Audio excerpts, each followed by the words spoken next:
Senes, o Percy Nascimento comenta aqui. Muitos dizem que a aprovação da reforma não é uma vitória de Lula. Pode ser que sim, pode ser que não. Mas com certeza foi uma derrota de Bolsonaro.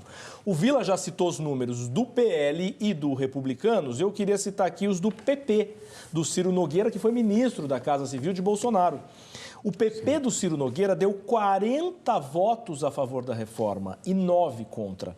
E aí eu lhe pergunto, afinal, que direita Bolsonaro lidera ou pretende liderar? Olha, Rodrigo, eu acho que essa reforma, ela foi muito além da questão de esquerda e direita, eu acho que nesse momento. O que você teve, talvez na postura do Bolsonaro, seja uma questão muito mais de caráter eleitoral e político, estrito senso, do que reflexo de uma agenda mais ampla. Eu acho que o isolamento dele foi isso, ele não entendeu que essa reforma, ela já vinha com maioria no Congresso desde 2019. Em 2019, quando você fazia pesquisa no Congresso, já tinha mais de 70% dos congressistas. E lembrando, no Congresso não é nem dominado pela extrema-direita e nem pela esquerda, é dominado pelo centrão. E já tinha 70% dos congressistas. Quando você vem em 2018, nova eleição, isso sobe para 73, 74. Essas eleições do ano passado reforçaram isso. Ou seja, se você olhar a tendência do Congresso, via que ele já estava convencido sobre essa reforma já faz uns 4, 5 anos. É o mesmo projeto que está sendo negociado desde então. Então, assim, quando o Bolsonaro vai para essa briga, ele está ignorando que o grosso do Congresso já estava decidido com relação a...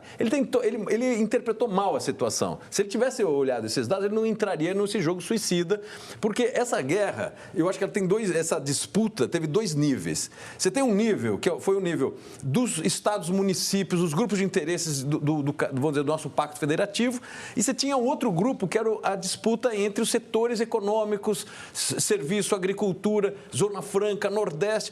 Isso aqui era o jogo estrutural da disputa política. E aí você tem o reflexo desse jogo no campo partidário.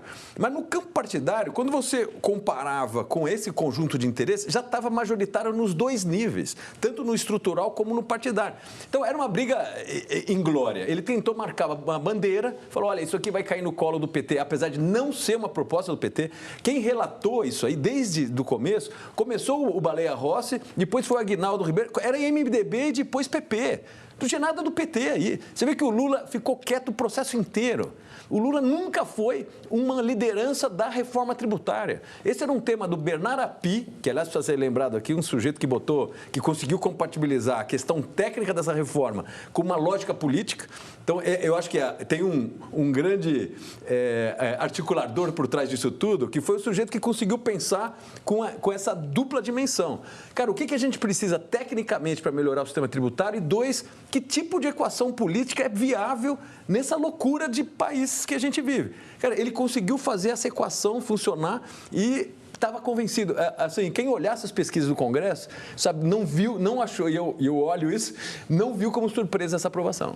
Agora, Vila, você falava no bloco anterior sobre as emendas e ontem, muitos telespectadores e hoje também citaram esse fato quando a gente falou aqui em diálogo, né? Então, eu queria que você retomasse só esse pensamento sobre as emendas. Rapidamente, porque depois eu queria falar uma questão do Bolsonaro. Lembrar, quando fala emendas, não fica esclarecido o que são as emendas. Dá a impressão que o deputado Paulo, Pedro, José e Maria tem lá a liberação de 5 milhões para uma emenda e que ele embolsa a emenda para ele. E não é isso. São emendas para a sua base eleitoral, são obras públicas que lá são realizadas. Ao bater sempre nessa tecla, a gente acaba fazendo o jogo da antipolítica. A antipolítica termina no extremismo, termina em Bolsonaro. E a experiência recente do Brasil mostrou isso. Agora, se você quiser acompanhar o andamento daquela emenda, há instrumentos por parte da União para isso, entre outros a Controladoria Geral da União, né, que pode acompanhar. Você tem uma série de instâncias que pode acompanhar se aquela obra foi ou não bem conduzida. Mecanismos de estados para tal. Então, é diferente da tal de emenda PIX, que é uma outra história que não esteve presente agora, em que você não sabia bem a origem, como é que aquilo era gasto e tal. Liberação de emendas, dessa forma republicana, não há nenhum problema. Por outro lado, o Bolsonaro, o comportamento dele, na minha interpretação, ele teve uma derrota em 2 semanas terríveis. Primeiro, ele suspensão dos direitos políticos por 8 anos, né? Ou seja, uma coisa é você poder fazer política, outra coisa é você, durante 8 anos, não poder ser candidato. Segundo, ele não vai poder ser, como ele disse, cabo eleitoral de luxo, porque outras ações que tramitam no TSE vão colocar obstáculos a isso. Terceiro, ele deve ter problemas dentro do próprio PL. Com tudo isso, 1/5 do PL votou a favor da proposta. E os choques com o Valdemar, que sustenta ele, a esposa, a casa e vários assessores. E o partido, o Valdemar é muito mais esperto que o Bolsonaro, é do Valdemar e não do Bolsonaro. Lembrar também que ele não tem a caneta.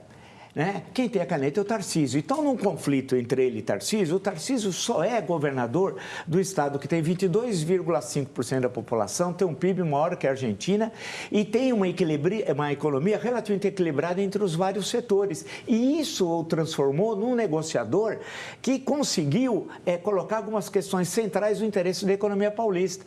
Quais eram as questões que o Bolsonaro estava defendendo? Nenhuma. Como um entrevistado lembrou, qual era o projeto alternativo? Porque quando você confronta, para fazer política mesmo, você tem que ter um projeto alternativo. Ele não tinha.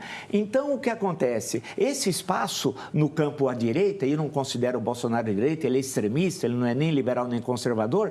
O bom dessa história, dessas 2 semanas e de outras derrotas que ele vai ter no STF em ações penais, é que abre um espaço para os liberais verdadeiros e para os conservadores verdadeiros, né? Ou seja, aqueles que podem... E com isso você eleva... Meus caros, precisamos seguir. Isso, você eleva a qualidade da política brasileira. Eu acho que isso que é central. O que aconteceu nessa semana, que isso se reproduz em outras semanas, né, daqui para frente. Discutir as questões centrais do Brasil. Política discutir. E não na base do xingamento e da agressão que o governador de São Paulo, que foi recebido na reunião de um outro partido, é bom lembrar que ele é do PR, foi no PL e recebeu xingamentos, agressões, no momento algo que eu nunca tinha visto na história republicana brasileira.